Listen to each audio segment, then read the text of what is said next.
대신에 나서 있는 이곳은 여전히 소망 없다 하나 내 주 예수 친히 예비하신 하나님 나라 바라보네 찬양해 만왕의 왕 그의 나라 영원하도다 경배해 만유의 주 예수 복되신 구세주 찬양해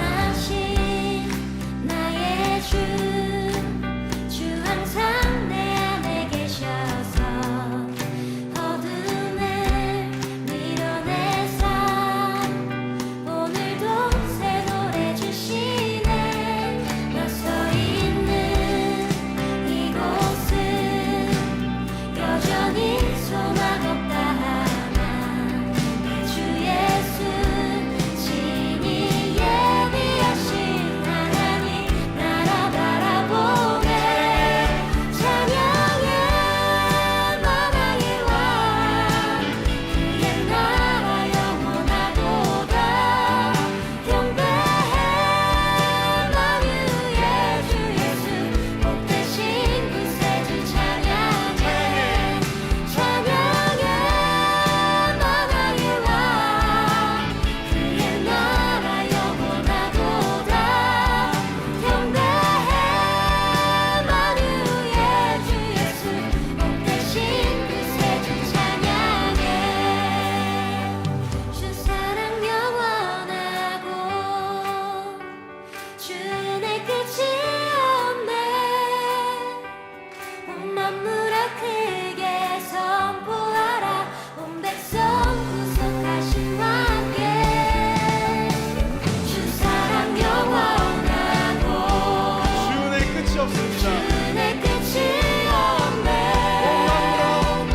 온 만물아 크게 선포하라 그 이름 큰 소리 높여 찬양해 만왕의 왕 그의 나라 영원하도다 경배해 만유의 주 예수 온 세상 다스리네 그 영광 다 찬양해 만왕의 왕 그의 나라 영원하도다 경배해 만유의 주 예수 복되신 구세주 찬양해 경배해 만유의 주 예수 복되신 구세주 찬양해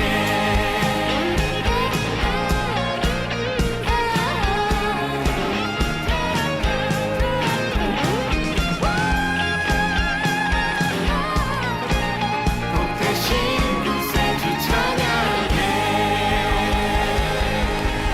아멘 복되신 주님의 이름을 높여 드리십시다 아멘 말라기 4장 4절부터 6절까지 말씀. 너희는 내가 호렙에서 온 이스라엘을 위하여 내 종 모세에게 명령한 법 곧 율례와 법도를 기억하라. 보라, 여호와의 크고 두려운 날이 이르기 전에 내가 선지자 엘리야를 너희에게 보내리니 그가 아버지의 마음을 자녀에게로 돌이키게 하고 자녀들의 마음을 그들의 아버지에게로 돌이키게 하리라.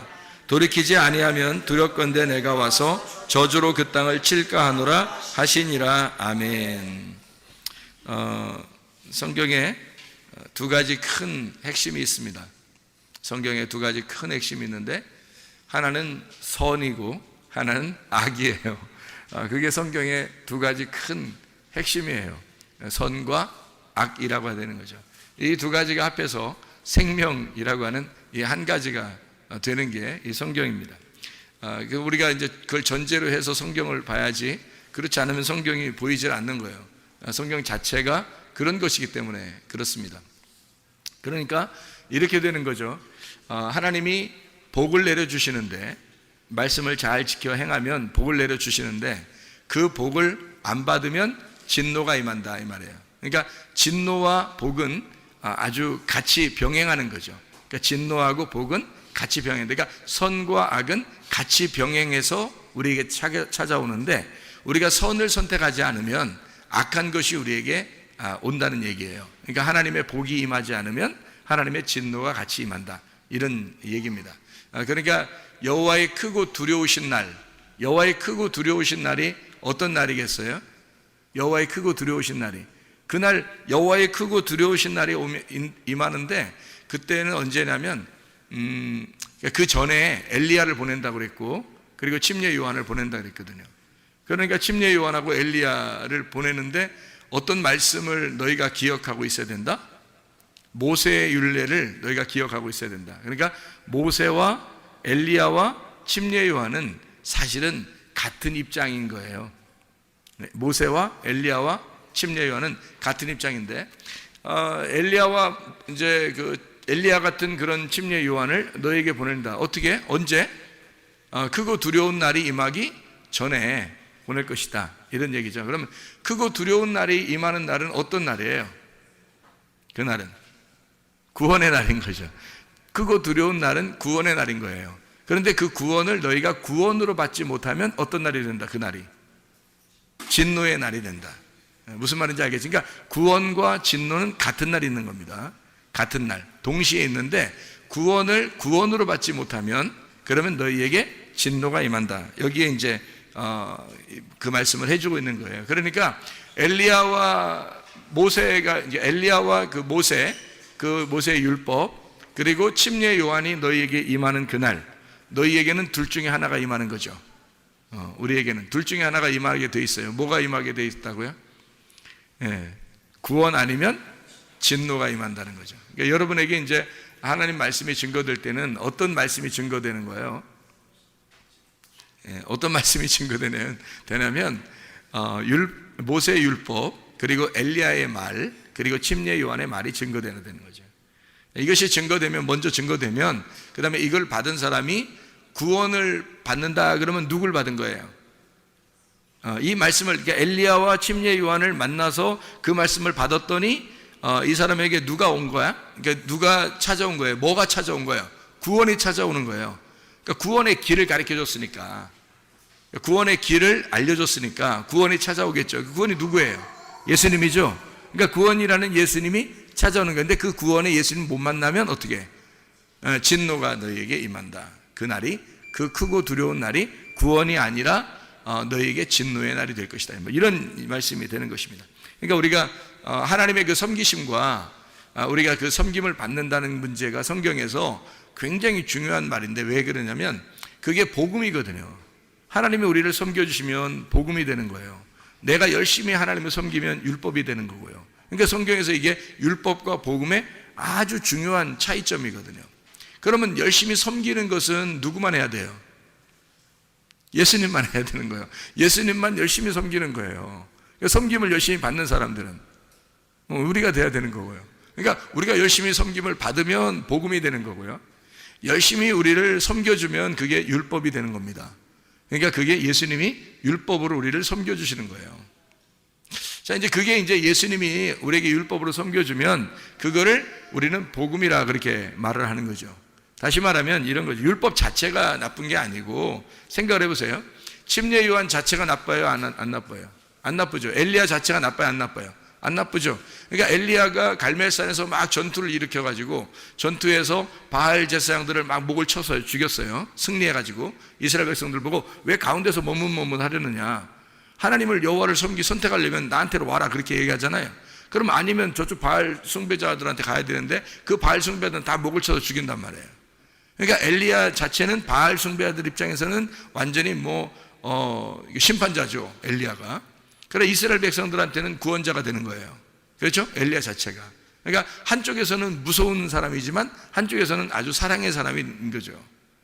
이게 예수님의 모습과 똑같죠. 예수님이 이 땅에 오셔가지고 장애인들이나 병든 자나 소경이나 이런 분들을 섬길 때, 연약한 여인들, 사마리아 여자 같이, 또는 삭개오 이런 사람들을 섬기고 그리고 38년 된 병자를 섬기고 강도 만난 자를 섬기고 또 뭐 맹인들을 이렇게 섬기고 병자들을 섬길 때 그때 예수님은 그들에게는 구원자잖아요. 그런데 바리새인들 입장에서는 어떻게 해요? 예수님이 심판자란 말이에요. 그러니까 예수님이 똑같은 복음인데 그것이 어떤 사람에게는 심판으로 다가오고 어떤 사람에게는 은혜로 다가오더라. 그러니까 예수님 자체가 뭐예요? 그러니까 율법이었던 거죠. 율법. 그러니까 하늘에서 이 땅에 내려온 것이 구약 성경에서 계속 앞으로 내려올 것이다. 이런 은혜 말씀이 내려올 것이다. 라고 계속 구약에서 얘기했던 것이 다 뭘 얘기했던 거예요? 그러니까 율법을 얘기했던 거예요. 그러니까 율법이 내려온다. 그 율법이 하늘에서 내려오는 비인데 그 비가 계속 동일하게 계속 내려오는데 그 율법 안에서 누군가 오신다는 거예요. 그게 예수님인 거죠. 그 율법 안에서 율법을 완성하러 오시는 거예요. 예수님이. 그러니까 창조가 계속 있었으면 창조의 완성이 안식이죠. 7일날, 그죠? 그것처럼 예수님이 율법이 계속 구약에 있었단 말이에요. 이 율법을 마지막 안식으로 끝내는 율법의 완성이 예수님이었다는 거지. 그러니까 그건 율법으로 온 거예요. 그렇죠? 그 율법으로 오는데 그 율법이 우리들에게는, 그러니까 죽을 수밖에 없는 죄인들에게는, 맹인들에게는, 삭개오에게는, 사마리아 여자에게는 그것이 그 율법이 복음이 되더라는 거죠. 그러니까 참다운 율법, 그러니까 완성된 율법. 그 완성된 율법이 성경에서는 뭐라고 가르쳐요? 완성된 율법이 사랑이라고 가르치잖아요. 그러니까 로마서 13장에 율법의 완성이라는 말이 나오죠. 그죠? 로마 13장에. 그러면 율법의 완성이라는 이 말이 뭐라고, 율법의 완성을 뭐라고 여기서 소개한다고요? 율법의 완성은 사랑이라고 말해요. 로마서 13장 10절입니다. 사랑은 이웃에게 악을 행하지 아니하나니 그러므로 사랑은 율법의 완성이니라. 그러니까 하나님 자신이 어떤 분이라는 거예요? 사랑이라는 거죠. 어떤 사람에게 사랑인 거예요? 예수님은 무조건 사랑해야 되는데 왜 그럼 어떤 사람한테 막 욕하고 그랬죠? 이상하잖아요, 그죠? 그렇죠? 그러면 예수님은 침례 요한의 일을 바로 이어서 맡은 자예요. 그럼 침례 요한은 또 어떤 자냐고요? 그러면 침례 요한의 전에 있던 엘리야는 어떤 자예요? 그럼 그 앞에 모세는 어떤 자예요? 자, 생각을 해보세요. 모세가 엘리야로, 엘리야가 침례 요한으로, 침례 요한이 예수님으로. 자, 이게 다 연결됐다고 생각하면, 여러분 생각해보면 이게 다 따로 떨어져 있는, 나누어져 있는 사람이 아니라 이게 연결됐다고 생각을 하면 예수님도 그 율법 안에서 오셨다는 얘기 아니에요? 그런데 모세도 엘리야도 침례 요한도 다 어떤 사람에게는 원수같이 여겨진 거고 어떤 사람에게는 사랑의 사람, 선지자로 여겨진 거란 말이에요. 이해가 돼요? 그것처럼 예수님도 이 땅에 오시니까 어떤 사람들에게는 원수 같지만 예수님이 어떤 사람들에게는 굉장히 사랑이 넘치는 사람이었다는 거죠. 예수님 자체가. 그러니까 율법이라는 게 그런 특성을 가지고 있어요. 한쪽에서는 칼로 이렇게 나누는 심판의 의미를 가지고 있다면 한쪽에서는 그게 은혜의 담비와 같은 그런 것을 율법이라고 말하는 겁니다. 그러니까 율법 자체에 이렇게 말하면 상당히 사람들은 율법하면 막 나쁜 거 이렇게 하도 인식을 해서 그래요. 성경에 이제 바울 사도가 그런 식으로 써놨었죠. 율법으로 구원받을 사람이 아무도 없다 이런 식으로 써놨기 때문에 율법 그러면 굉장히 이상하게 봅니다. 율법으로 구원받을 사람이 없죠. 누가 완성하기 전까지는, 예수님이 와서 완성하기 전까지는 구원받을 사람이 없는 거예요. 그런데 그 율법을 완성하신 분이 있어요. 뭘로? 사랑으로 완성하신 분이 있는데 그가 예수 그리스도란 말이에요. 그러면 그 율법이 더 이상 우리에게는 구원하지 못할 율법이 아니라 복음이 되는 거죠. 그 율법 자체가 복음이 되는 거예요. 그러니까 하나님은 처음부터 여러분에게 눈 딱 감고 야 그냥 사랑 내 사랑아 그냥 이런 식으로 안 한단 말이에요. 반드시 율법으로 다가와서 사랑하시는 거예요. 그러니까 여러분은 간혹 어떤 느낌이 드는 거냐면 하나님이 한편으로는 무섭다 이런 느낌이 들 거예요. 그게 정상입니다. 하나님이 그러나 그런 그 두려운 하나님이시지만 굉장히 사랑이 많으시고 긍휼이 많으시고 자비하시고 우리를 아주 애처롭게 보시는 하나님이시다 하는 그 말도 맞는 얘기예요. 무슨 말인지 알겠죠? 율법 안에서 오신 그 예수님, 주님이 이제 그 율법을 완성하셨다, 그 사랑으로 완성하셨다, 이런 생각을 하게 되면 성경이 이게 나누어져서 보이는데 그게 원래 하나였구나, 이렇게 알게 되는 거죠. 이거를 이제 우리가 잘 생각해야 성경이 이해가 돼요. 그렇지 않으면 성경 어떤 말은 여러분 옛날에 성경을 읽어보면 이런 생각이 들죠. 여기는 이해가 되는데 여기하고 맞춰보면 이해가 안 돼, 뭐 이런 것들이 꽤 있었죠. 왜냐하면 이 앞에하고 뒤에하고 안 맞게 생각을 했었으니까 그런 거예요. 똑같이 이게 다 같이 하나로 연결돼서 생각을 했어야 되는데, 이쪽에서 읽을 때는 여기만 앞에만 이해가 되고 뒤에 부분 읽을 때는 뒤에만 이해가 돼. 앞에하고 뒤에하고 합쳐놓으면 이해가 안 돼. 여기선 이 말하고 여기선 이 말을, 이상하다, 하나님 왜 여기선 이 말하고 여기선 이 말을까, 이런 생각이 들 때가 있죠. 그죠? 하나님이 똑같은 말을 이쪽에서는 반대로 얘기하고 이쪽에서는 또 반대로 얘기하고 막 그런 게 있어요. 예를 들어서 뭐 효도하라 그러잖아요, 성경이죠. 효도하라고. 그럼 또 한쪽에서는 어떻게 부모하고 원수를 맺으라 그렇게 또 얘기하잖아요. 이런 게 이제 이 성경에서 이게 다 합쳐져야 되는 건데, 이 합쳐지 못했을 때는 이게 나누어진 거예요. 선, 악으로 나누어진 거란 말이에요. 이게 딱 이렇게 나누어진 거죠. 선악이라고 그러면 이제 어떤 걸 선악이라고 그러냐면, 선한 거는 효도하라는 게 선한 거겠죠. 지금 예를 들어서 하나 얘기하면 선한 거라면 효도하는 게 선한 거겠죠. 그러면 이제 원수 맺으라는 건 악한 거겠죠. 그런 거예요. 그러니까 선과 악으로 이렇게 나누어지는 건데, 그거를 두 개 합치면 이게 악한 거예요. 선, 악이에요, 그게. 근데 요거를 가운데서 완성을 하는 게 죽음이에요. 그래서 그거를 그 사이에서 죽어버리면 이게 완성이 되는 거예요. 그러니까 그 죽음의 완성이 사랑의 죽음이죠. 죽음의 사랑.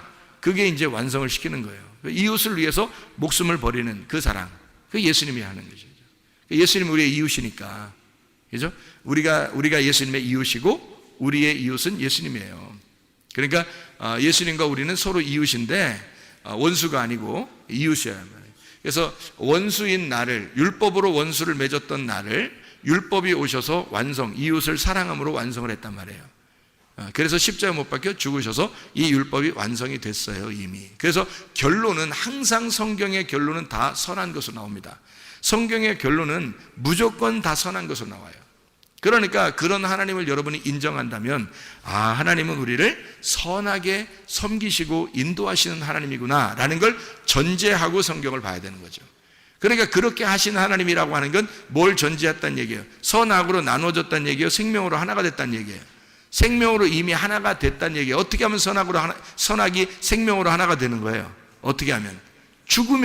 선악으로 죽으면 생명으로 하나가 되는 거예요.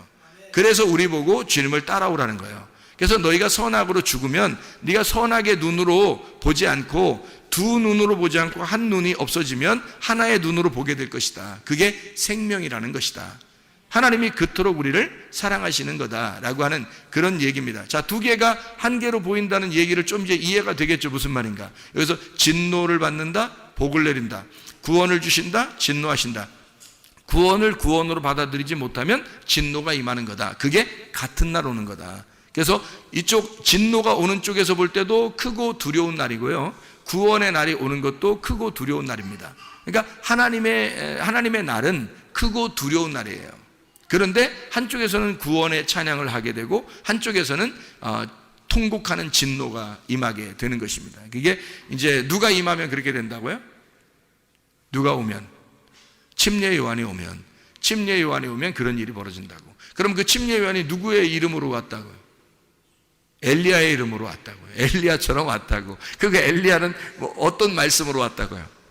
모세의 말씀으로 왔다고. 이게 다 세트라니까. 세트 알잖아 우리. 세트 알잖아. 자, 모세, 엘리야, 침례 요한, 이게 세트라고요, 성경에. 그래서 모세, 엘리야, 침례 요한 이름 많이 나오죠, 성경에. 이게 세트니까 기억하고 있어야 되지. 그게 율법의 대표예요. 그러니까 모세, 엘리야, 침례 요한. 그래서 말라기서의 지금 4장 4절부터 6절까지 말씀은 세 사람의 이름이 나오죠. 어떤 사람의 이름이 나와요? 그러니까 엘리야의 이름으로 오는 자가 하나 있고, 그리고 모세의 율법이 먼저 나오기죠. 모세의 율법이 먼저 나오고, 그 다음에 엘리야의 마음을 가진 자가 나온다는 거예요. 그가 침례 요한이죠. 그러니까 모세, 엘리야, 침례 요한, 맞죠? 그렇게 오게 되면 그가 오면 그 길을 마련해서 누군가를 만나도록 한다는 거예요. 그 만나도록 하는 그 날이 크고 두려운 날이다. 이런 말씀이죠. 이해가 되겠죠? 무슨 말인가? 자, 우리 그러면 이제 마태복음 11장 11절 12절의 말씀을 우리 한번 보면은 거기에 뭐가 나올까요? 마태복음 11장 11절 12절의 말씀에 보면 내가 진실로 너에게 말하노니 여자가 낳은 자 중에 침례 요한보다 큰 이가 일어남이 없도다. 그러나 천국에서는 극히 작은 자라도 그보다 크니라. 침례 요한의 때부터 지금까지 천국은 침노를 당하나니 침노하는 자는 빼앗느니라 이렇게 되어 있잖아요. 그러니까 그 침노한다는 말이 나오고 그 다음에 빼앗는다는 얘기가 나오고 그 다음에 천국이라는 말이 나오잖아요. 그러면 여기서 침례 요한보다 그 전에는 큰 사람이 있다 없다? 없다. 그러면 침례 요한보다 큰 사람이 없으니까 앞에 구약의 성경 중에서 엘리야가 침례 요한보다 커요 안 커요? 안 크다. 모세가 커요 안 커요? 안 크다. 침례 요한이 가장 크다. 솔로몬이 더 커요 안 커요? 안 크다. 침례 요한이 가장 크다. 지금 그런 얘기 하는 얘기죠? 다윗보다 더 크다. 노아보다 더 크다. 어이구 어마어마하네. 이제 침례 요한이 진짜 어마어마한 사람이네요. 그죠? 왜 그렇게 이렇게 얘기했을까요? 왜 침례 요한보다 다 작다고 그랬을까? 앞에 있는 사람들은 침례 요한이 율법의 마지막 주자예요. 그러니까 왜 그 달리기 할 때 잘 뛰는 사람을 최고 마지막에 두잖아. 릴레이 경주할 때, 그죠? 이렇게 5명이 달리기 한다면, 이어서 달리기 한다면, 마지막 달리는 사람이 최고 잘 뛰는 사람이 마지막 달리죠? 그러니까 침례 요한이 가장, 율법 중에서 가장 잘 달리는 사람이란 말이에요. 가장 잘 달리는 사람, 요한, 침례 요한이에요.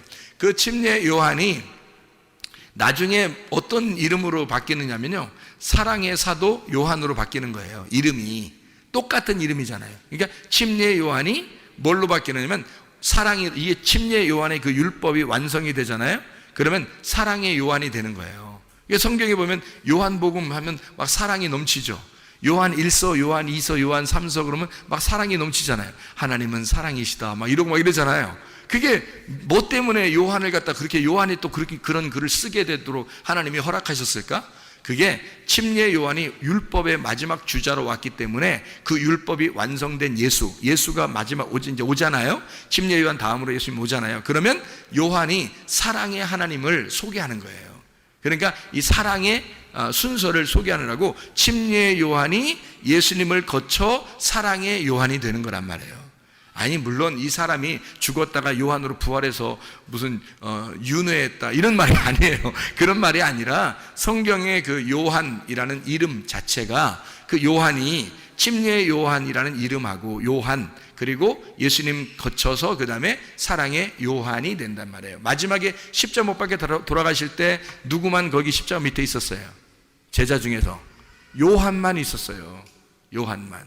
그래서 예수님 뭐라 그래요? 요한 보고 이제 오늘부터 네가 어머니 모셔라 그러잖아요. 그 어머니한테 뭐라 그래요? 오늘부터 아들 하세요 이쪽 이렇게 하셨잖아요.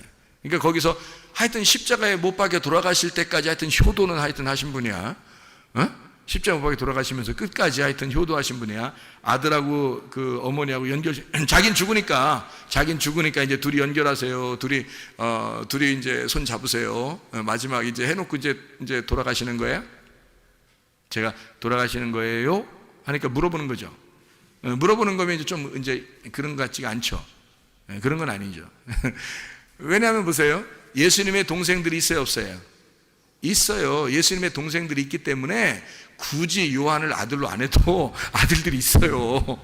아들들이 있다고. 예수님 동생들이 다 살아 있었어요. 그렇기 때문에 요한이 아니더라도 이미 아들들은 있어요. 근데 굳이 거기서 왜 사랑의 사도 요한을 예수님의 어머니 마리아의 아들로 만들어 놨냐면 이제 육신으로 온 예수 그리스도가 십자가 못 박혀 돌아가셔요. 그러니까 이제는 이 아들의 일이 끝났잖아요. 아들의 일이 끝났어요. 그러면 이제 여기 마리아의 아들로서 온 사람이 예수님인데 그럼 다른 동생들도 있었잖아요. 근데 다른 동생들은 많이 성경에서 언급을 안 해요. 왜냐하면 마리아가 어떤 여자예요? 마리아가 어떤 여자예요? 마라에서 나온 이름이 마리아라 그랬죠? 예, 마라 이게 마라에서 온 마리아라고 했어요. 그러면 이 마라가 뭐죠? 쓰다라는 이름이에요. 그러니까 쓰다, 잉태의 고통, 그 쓰다. 그러면 왜 쓴 건가요? 왜 써요? 죄가 있으니까 쓰죠. 그러니까 죄악 가운데 죄악으로 잉태된 아들을 가진 자, 마라란 말이에요. 이 마라의 쓴 물에서 예수가 나오면 뭐가 되겠어요? 배가. 원래 배는 마라예요. 배는 쓴 배예요. 죄가 있는 배인데 아들이 이 속에 잉태되면 내 속에 있는 죄를 다 끄집어내서 아들이 끄집어 가지고 나온단 말이에요. 그럼 배가 어떻게 되겠어요? 깨끗해지겠죠. 깨끗해지니까 거룩한 배가 되는 거예요. 이제는 쓴 물이 단물로 바뀐단 말이에요. 이게 그래서 한 배에서 쓴 물이 단물로 바뀌는 여자, 마라가 마리아가 된 여자예요. 근데 이 마리아가 어느 여자를 갖다가 성경에서 설명하려고 마리아가 나온 걸까요? 마리아가 하와예요. 하와. 그러니까 창세기 3장에 하와가 뱀한테 이제 범죄했잖아요. 그죠? 뱀하고 같이 범죄했는데 그 하나님을 거역한 범죄를 하고 나서 하나님이 뭐라 그래요? 남자는 일하라 그러고 여자는 잉태하는 고통을 가져라, 뭐 그런 얘기를 하죠. 그리고 여자의 아들이 뱀의 머리를 밟게 될 것이다, 이런 얘기를 하죠. 그럼 그 여자의 아들이라는 말이 거기서 여자가 누구밖에 없었어요? 그 얘기를 듣는 사람 중에서는 하와밖에 없었죠. 그 여자의 아들이 뱀의 머리를 밟게 될 것이다 라고 하는 그 여자, 쓴 물을 가진, 다시 말하면 선악과를 먹어버린 그 쓴 물을 가진 여자의 후손으로 누가 왔어요? 여자로 마리아가 온 거예요. 마리아가 대표로 온 거고, 이 세상에는 모두 다 여자의 아들이 아니라 남자의 아들이거든요. 우리 모든 인간들은 남자의 아들입니다. 왜냐하면 남자가 있어야 아이가 나오는 거니까. 생각을 해보세요. 근데 남자 없이 여자가 아기를 잉태한 것은 누구밖에 없어요? 예수님밖에 없어요. 인류사에 창세기부터 요한계시록까지 예수 한 분만 남자 없이 여자가 낳았단 말이에요.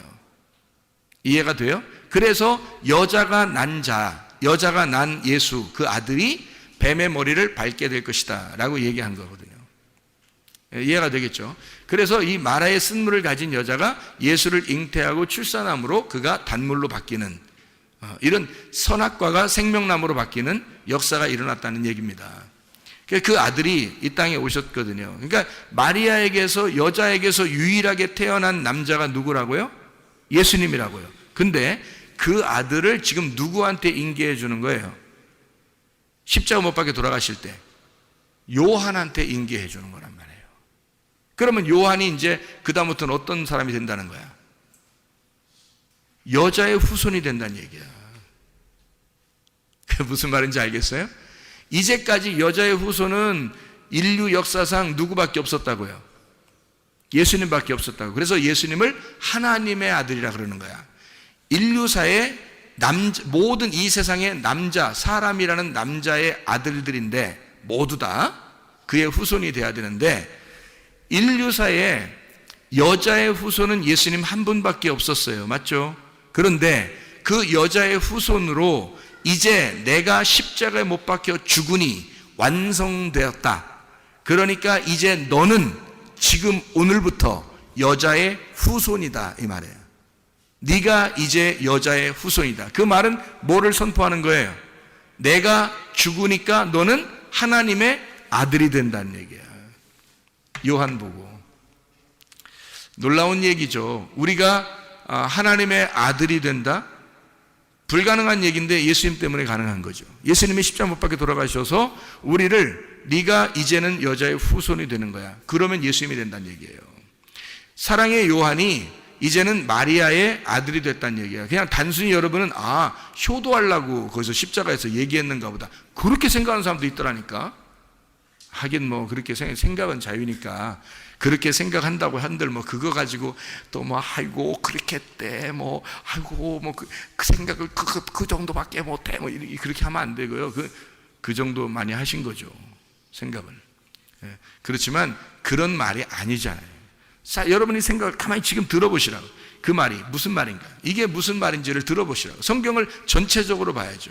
마리아가 왜 왔는지, 그가 왜 마라의 이름에서 왔는지, 왜 그가 하와의 약속, 하나님과 하와의 약속에서 올 수밖에 없었던 여자의 후손을 잉태한 자였는지를 우리가 보게 되면 성경이 일괄성 있게 똑같은 얘기를 하나를 하고 있는데, 그게 바로 뭐냐면 여자의 후손인 하나님의 아들을 소개하고 있다는 얘기예요. 그거를 십자가에서 예수님이 요한이라는 자를 자기의 어머니와 연결시킴으로써 네가 오늘부터 여자의 후손이 된다라는 얘기를 해주고 싶었던 거죠.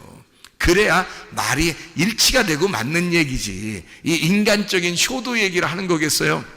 하긴 뭐 효도하셔야지.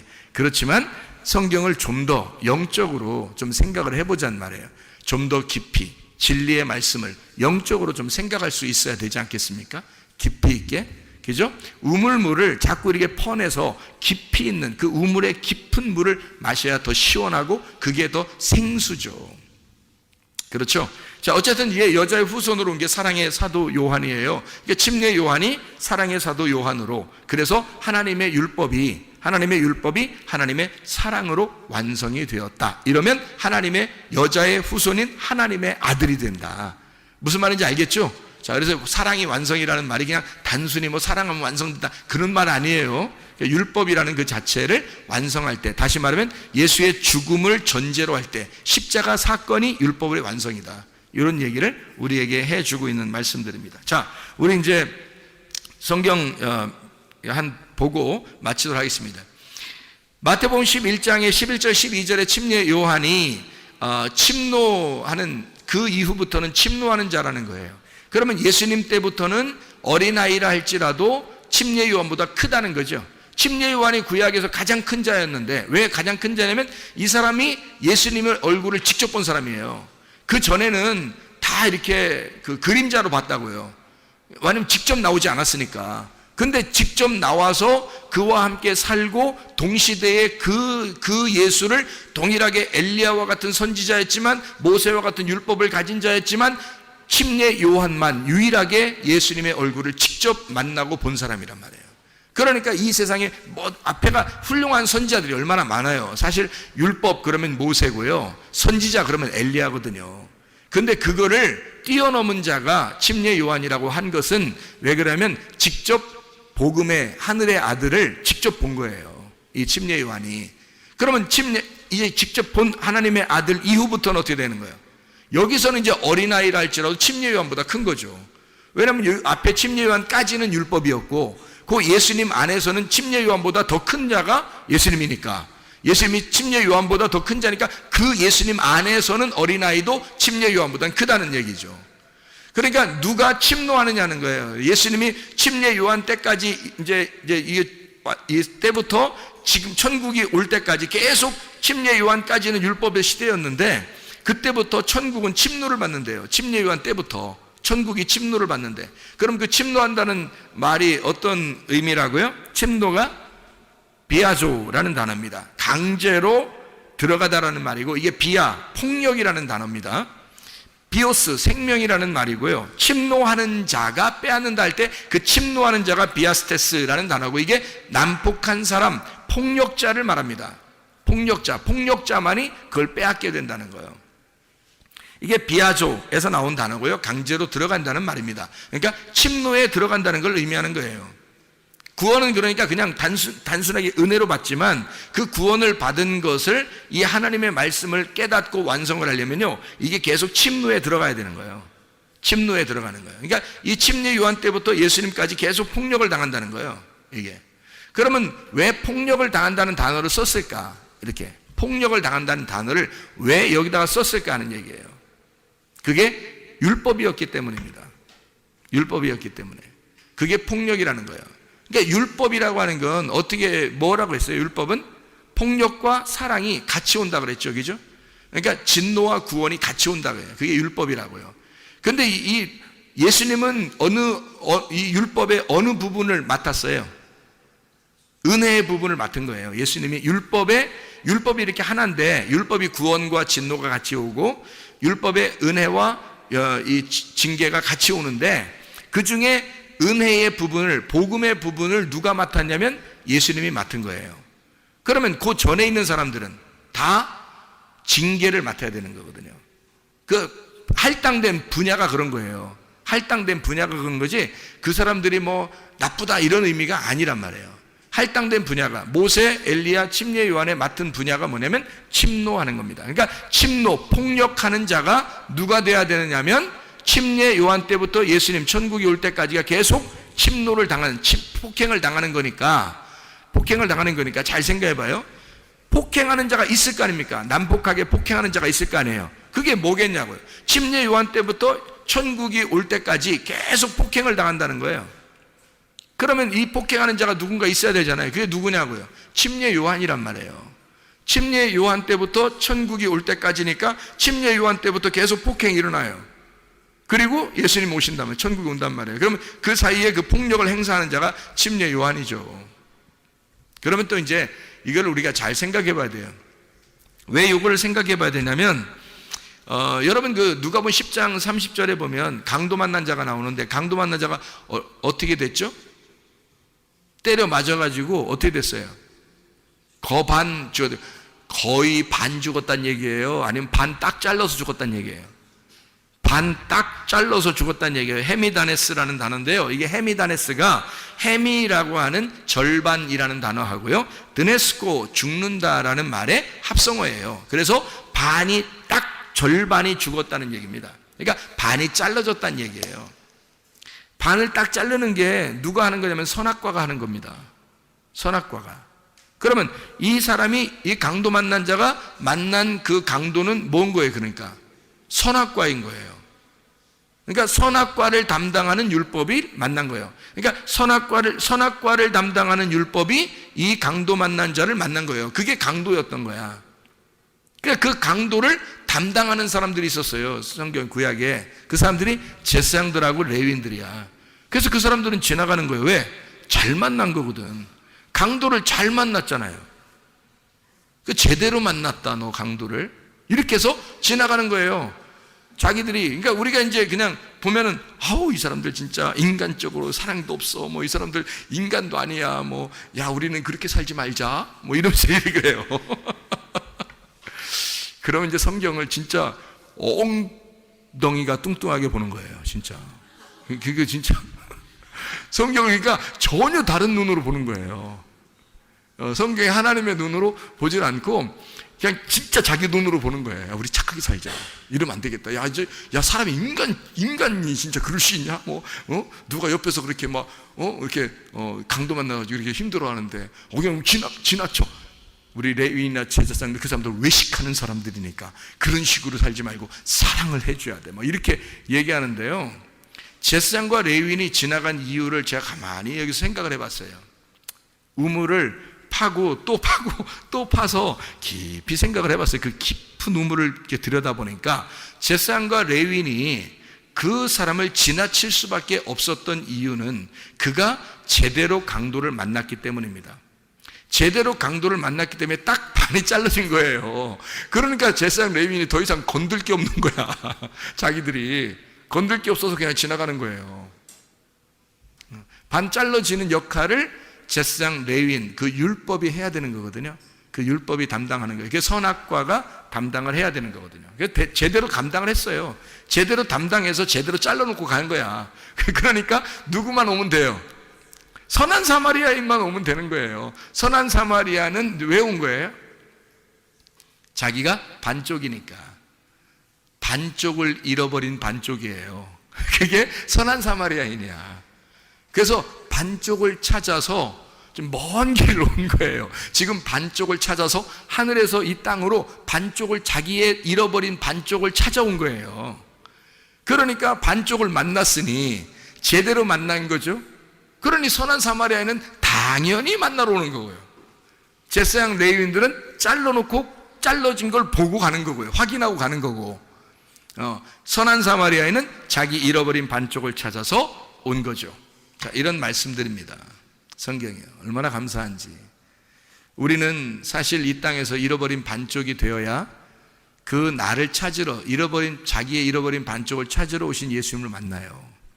그 잃어버린 자가 돼야 돼요, 우리가. 그래서 예수님이 이 땅에 아폴림이 잃어버린 자, 파괴된 자, 그런 자를 찾아서 구원하려 함이라. 이렇게 주님께서 삭개오 만났을 때 그렇게 얘기하잖아요. 사람들이 막 비난하고 그러니까 왜 삭개오 만나서 구원해요? 말하니까 예수님이 그런 말해요. 누가복음 19장 10절 말씀에 나는 인자는 잃어버린 자를 찾아서 구원하려 함이라. 이렇게 말해요. 그 뭘 잃어버린 거예요? 반쪽을. 내 반쪽을 잃어버렸으니까 반쪽을 찾아와서 그를 구원해야 되는 거예요. 그게 예수님이라고요. 그러려면 어떻게 돼요? 반쪽이 잘라져 있었어야 되죠, 누군가가. 그게 삭개오가 반 잘라져 있었던 사람이에요. 사마리아 여자가 반 잘라져 있었던 사람이라고. 그래서 예수님이 찾으러 온 거예요, 그 사람들을. 이해가 되겠어요? 여러분이 어떤 사람 되면 분명히 구원받을 수 있겠어요? 반 잘라지면 구원받겠죠. 뭘로 잘라져야 돼요?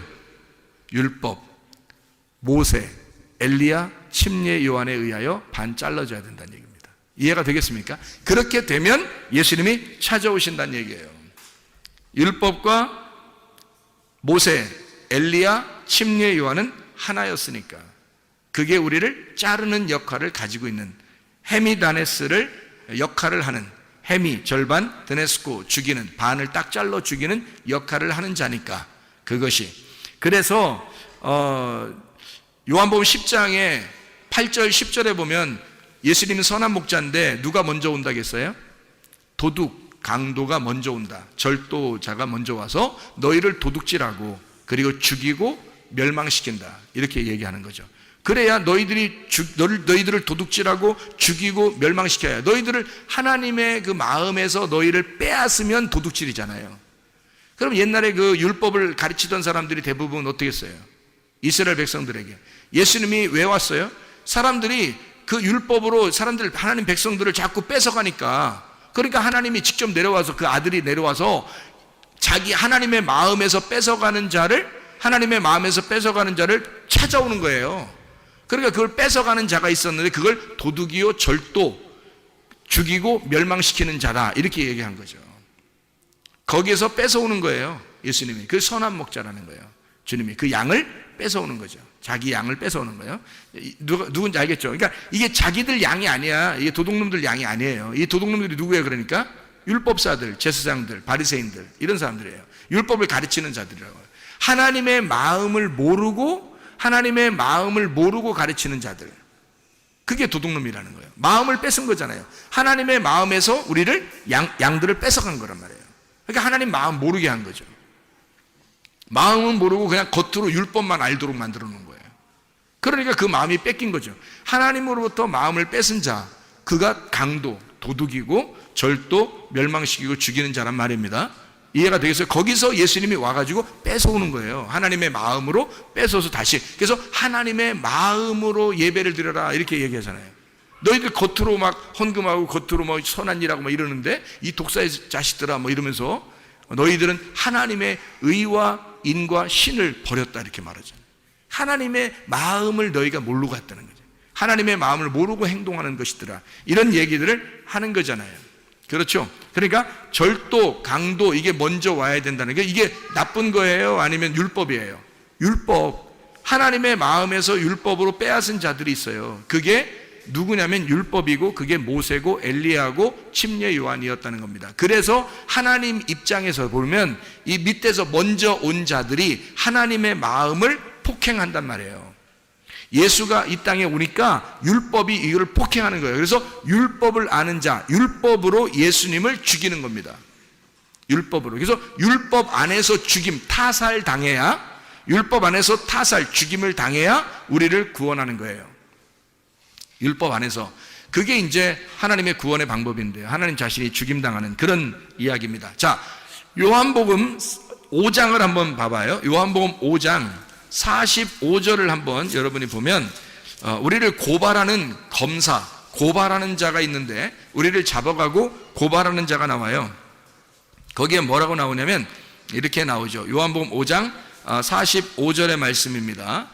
내가 너희를 아버지께 고발할까 생각하지 마라. 너희를 고발하는 이가 있으니 곧 너희가 바라는 자 모세니라. 모세가 뭔 잘못했길래 모세가 고발한다 그래요. 율법의 고발자가 모세래요. 그러면 여기서 이제 고발하는 자, 그러니까 우리를 일로 바치는 자, 참소하는 자, 그러니까 마귀가 하는 일을 모세가 한다는 거예요. 그 일을 땅에서 감당한다는 게 모세라는 거야. 그러면 이게 무슨 말이냐 이거야. 이게 성경에 일치적으로 보면 먼저 온 자란 말이죠. 먼저 온 자니까 모세, 엘리야, 침례 요한. 그때부터 주님, 하나님의 아들이 침노를 당한다. 침범, 폭행을 당한다는 얘기예요. 그럼 이 폭행을 당해서 이 예수가 죽으면 여기 있는 게 어떻게 해요? 여기 있는 법이 없어져 버리는 거예요. 법은 원래 있는데, 없는 게 아니라 있는데 사람이 죽었기 때문에 없어지는 거야. 이 법을 끌어안고 사람이 죽었잖아요. 누가? 예수님이 죽어버렸잖아. 그러니까 더 이상 법이 없어져 버린 거예요. 우리한테. 우리를 정죄할 법이 없는 거예요. 그래서 너희가 뭐가 죄라는 거예요? 그럼 너희를 정죄할 법이 없어졌다잖아. 법 있잖아. 있는데 그 있는 거는 이렇게 예수님이 오셔서 죽으셨다는 걸 설명해 주려고 그러는 거예요. 그러면 뭐가 이제 죄라는 거예요? 법은 없어졌으니까 뭐가 죄예요? 그 죄를 용서하신 예수님을 안 믿는 게 죄라 그러잖아요. 그래서 요한복음 16장 9절에, 그죠? 그러니까 죄는 더 이상 이제 율법이 아니라 율법이라는 법이 없어졌단 말이야. 사람이 죽었기 때문에. 그래서 예수님이 그걸 율법을 끌어안고 다 죽었으니까, 법이 없어졌으니까 이제 뭐가 죄냐면 그 예수님을 안 받아들이면 그게 죄라는 거예요. 그래서 용서받지 못한다는 거예요. 그게. 다른 거는 다 용서받아요. 다른 거는. 그러면 그래? 다른 거 다 용서받아? 그럼 내 교회 다니고 내 예수 믿었는데 내가 한번 내 할 짓 한번 해볼까? 뭐 이렇게 하면 이제 그건 넌 믿은 게 아니지. 너는 믿은 게 아니지. 너는 거짓이었지. 그 능멸하는 거죠. 하나님을 능멸하는 태도입니다. 그럴 수가 없어요. 죄를 질 수가 없습니다. 그러니까 하나님 안에서 사는 거를 죄가 없다 그렇게 말하는 거예요. 하나님과 한 마음이 돼서 사는 거를 죄가 없다 그렇게 얘기하는 거란 말이에요. 그러니까 고발자가 누군지 아셨죠? 이제 침노하는 자가 누군지 아셨죠? 그게 먼저 와야 천국이 침노를 당하고 천국이 폭행을 당해야 그 다음에 자기가 죽임을 당하죠. 타살당하고 죽임을 당해야 이 법이 끝나잖아요. 율법을 끌어안고 죽었으니까. 그래서 법이 끝나버리는 거란 말이에요. 우리한테는. 그래서 예수가 우리에게 복음이 되는 거예요. 예수님을 받아들인 사람에게는 복음이 되는 거고, 안 받아들인 사람은 여전히 율법이 존재하고 있으니까 모세, 엘리야, 침례 요한이 계속 너를 고발할 거란 말이에요. 이해가 되겠죠?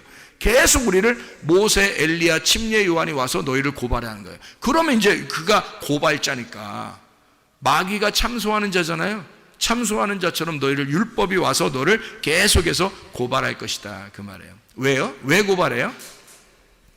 왜 고발해요? 우리를 하나님이 사랑하시니까 고발하는 거예요. 왜 그런지 알아요? 자, 모세하고 율법, 엘리야하고 침례 요한 왜 왔는지를 우리가 알아야죠. 그분들이 왜 우리 앞에 와야 하는지. 목사가 왜 여러분 앞에서 여러분에게 진정으로 죄를 깨닫게 하는지 그걸 알아야죠. 예수님 만나게 하기 위해서입니다. 예수님 만나게 하기 위해서. 그러니까 모세나 엘리야나 침례 요한이 다 같이 어떤 사람들이냐면요, 이 사람들이 하나님의 계시의 말씀을 깨달은 주님의 종입니다. 이 사람들이요. 그러면 이 시대에도 어떻게 돼야 돼요? 진짜 예수를 만나게 하려면 도둑이 먼저 와야 되는데, 그 도둑이 누구라겠어요? 우리들이라고 했죠.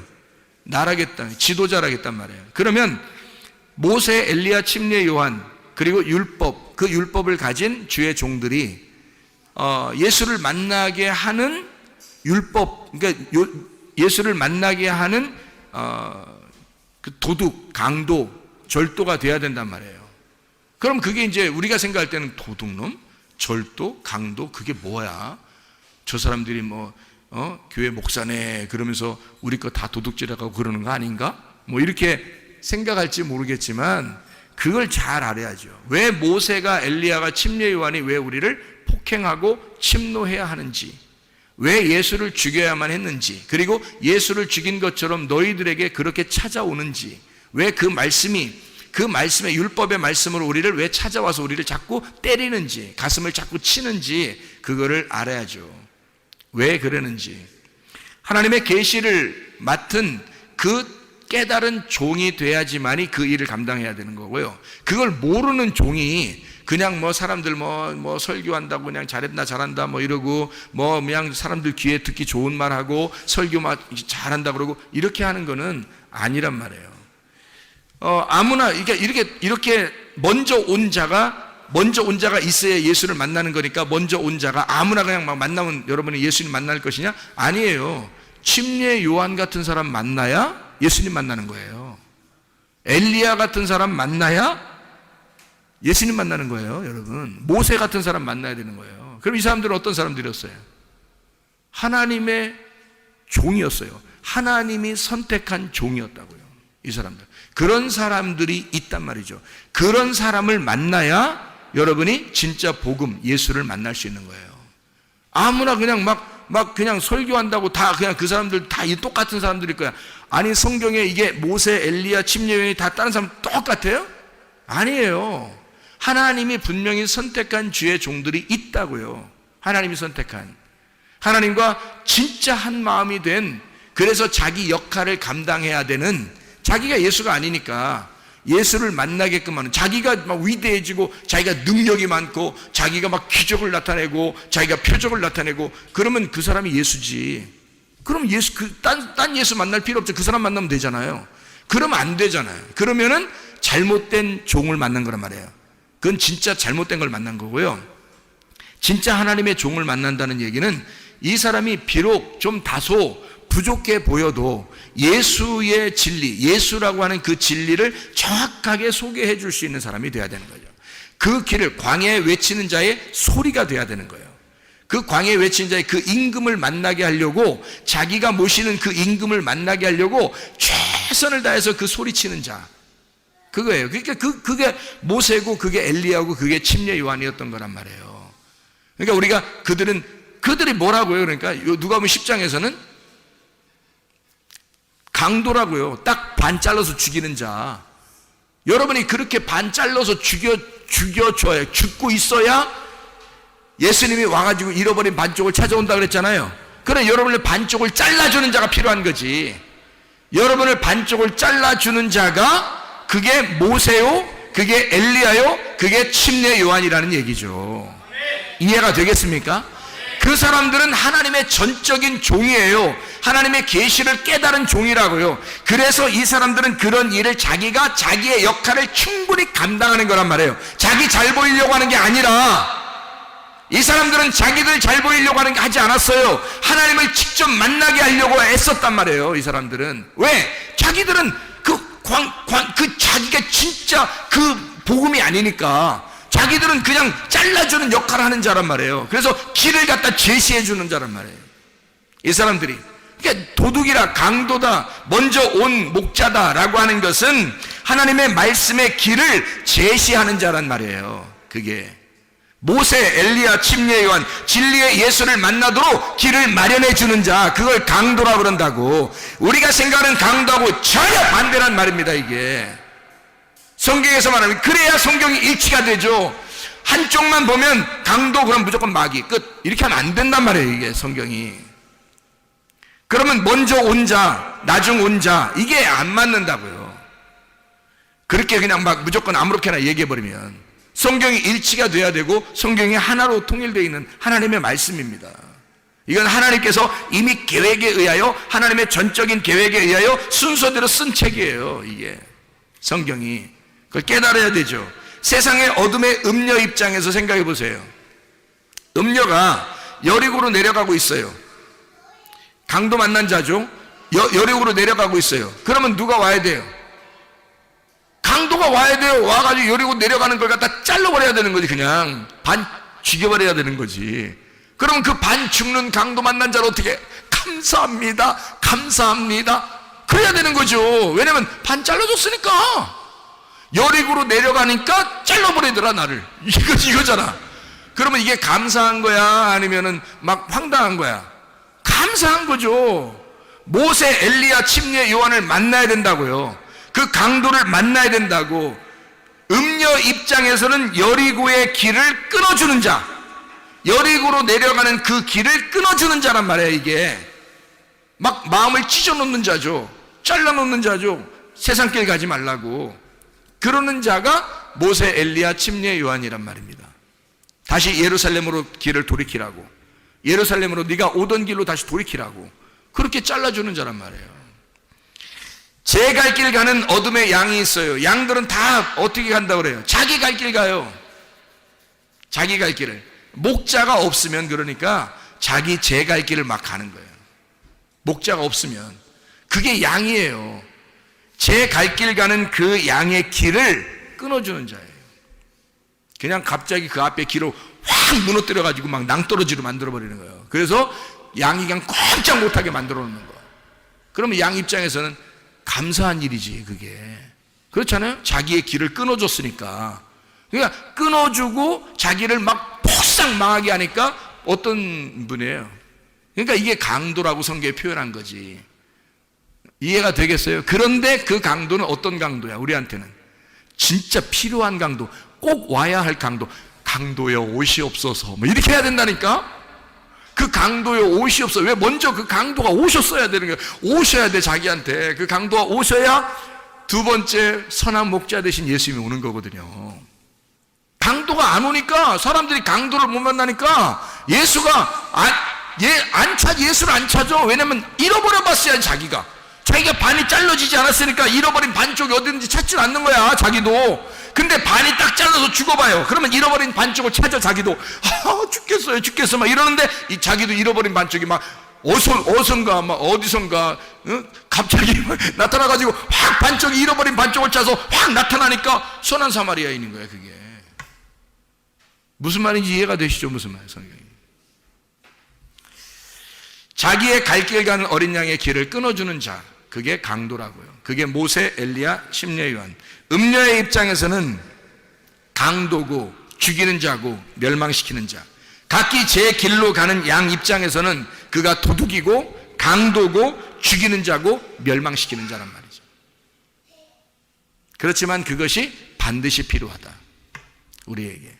그걸 먼저 만나야, 그 침노하는 자, 폭행자를 먼저 만나야, 예수를 죽였던 그 폭행자가 누구인지를 정확하게 먼저 만나야 예수를 만날 수 있다는 거죠.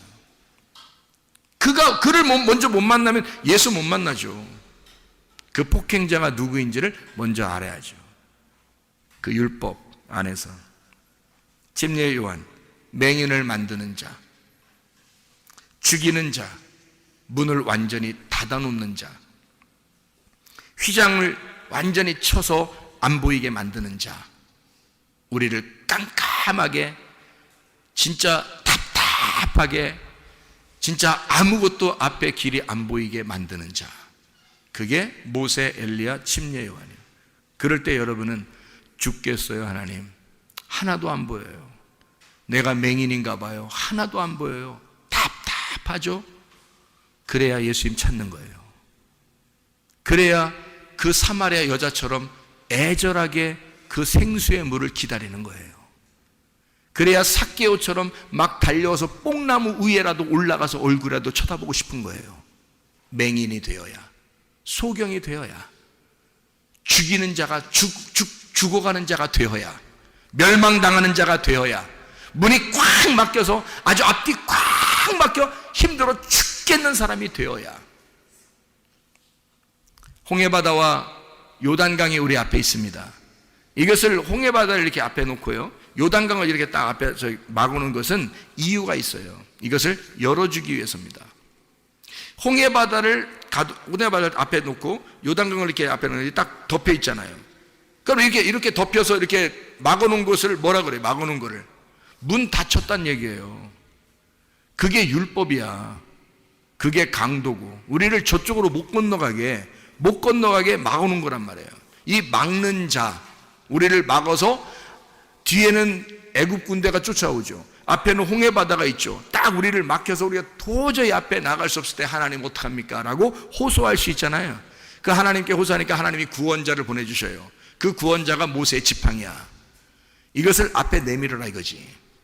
그러면 이것이 갈라지게 될 것이다. 갈라진 것이 휘장이 찢어지는 거잖아. 문이 열리는 거잖아. 이해가 돼요? 눈 덮였던 소경이 눈이 열리는 거잖아. 이해가 되죠? 죽었던 우리들의 마음이 부활되는 거잖아. 열려지는 거잖아요. 거기를 통과해 지나가라고. 그거를 침노에 폭행해서 찢어내고 나가라고. 그래서 내 마음이 닫혀져 있는 것을 누군가가 나를 찢어놓고 그 사이로 주님을 발견하고 주님을 보도록 만드는 거예요. 그게 우리를 침노하는 자. 천국은 계속해서 침노를 당한다. 계속해서 폭행을 당하고 있다. 그런 자가 모세요, 엘리야요, 침례 요한이었더라. 그를 통해서 우리가 예수라는 진짜 복음을 만나게 하신다. 여러분과 저에게는 이 앞에 깜깜하게 아직도 어두컴컴하고 아직도 답답하고 도저히 앞에 길이 보이지 않는 사람들이 있을 수도 있어요. 근데 그래야 주님 만납니다. 그래야 간절해지거든요. 그렇지 않으면 간절하지 않죠. 자기가 눈 떴다고 그러는데 누가 간절합니까? 자기가 눈 떴다는데. 근데 그렇게 하면 자기가 눈 뜬 거예요. 자기가 눈 뜬 거. 그럼 하늘에 눈은 뜬 거 아니고 땅에서 눈이 떠진 거죠. 그거 아닌 거죠. 그런 사람은 빨리 소경이 돼야 되는 거죠. 그 소경을 만든 자가 강도란 말이에요. 눈을 팍 쳐가지고 눈 안 보이게 만드는 거죠. 그러면 이제 어떻게 안 보여 하나님 어떻게 해? 그러면 하나님이 와서 구원자가 와가지고 열어주는 거지. 이걸 부활시키는 거야. 눈이 부활되는 거야. 이게 주님이 우리를 구원하시는 목적. 아가서 2장 13절 14절. 아가서 2장 13절 14절 한 절 읽고 마치도록 하겠습니다. 아가서 2장 13, 14절. 아가서 2장 13, 14절. 무화과 나무에는 푸른 열매가 익었고 포도나무는 꽃을 피워 향기를 토하는구나. 나의 사랑 나의 어여쁜 자야, 일어나서 함께 가자. 바위 틈 낭떠러지 은밀한 곳에 있는 나의 비둘기야, 내가 네 얼굴을 보게 하라.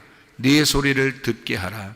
네 소리는 부드럽고 네 얼굴은 아름답구나. 주님이 우리를 구원하신 목적은 우리와 함께 가자는 겁니다. 같이 하자. 내가 너와 함께 같이 가고 싶다. 나와 같이 살자. 나와 함께 동행하자. 나의 사랑하는 어여쁜 비둘기야, 나랑 같이 살자. 그게 하나님의 구원하시는 목적입니다. 우리의 인생 여정이 죽을 때까지 아무리 길다 할지라도 주님과 동행하면 행복할 것입니다. 주님과 동행하면 천국이 이루어질 것입니다. 우리 하나님 아버지 사랑과 은혜를 감사드립니다. 주 안에서 주님과 동행하다가 주님 만나게 도와 주시옵소서. 예수 그리스도 존귀하신 이름 받들어 기도 올려옵나이다. 아멘.